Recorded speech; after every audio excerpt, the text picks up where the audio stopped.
I have driven some nutso vehicles in the past, but today, here in Mecca-Église at Notre-Dame de la Merci, Nissan has outdone itself.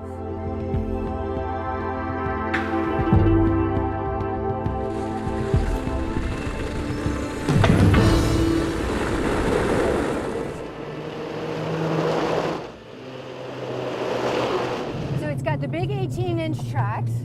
An 18-inch wide, yeah. 18-inch wide? Yeah, it actually raises the truck about 36 inches total. But what's interesting to me is that's one of the only modifications that you did to complete this project is up 3 inches. Yeah, that's it. A bit of suspension geometry change, but everything is stock basically. The changes were made just to accommodate the tracks is all it was. Yeah, the suspension is the same. Everything else is as I would buy it off the showroom floor. Run-of-the-mill Rogue, absolutely. It's like I'm in permanent beast mode. Yeah, you are.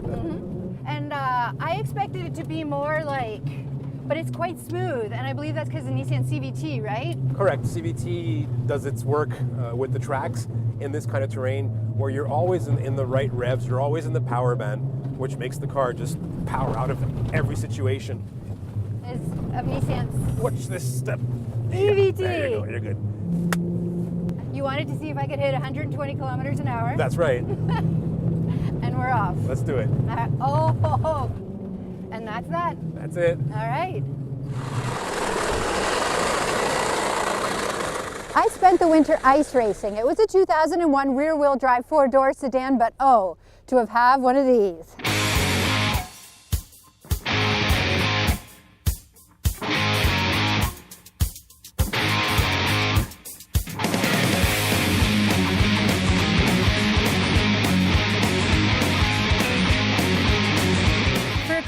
So heavily modified, I mean skis in the front, tracks in the back, it surprisingly handled quite neutral. Wasn't a lot of skipping, wasn't a lot of sliding, and there was a real lack of understeer, not like you would think at all. Now of course it was pitch and catch, but that's the terrain, and really I didn't touch the brakes the entire time. You did it amazing.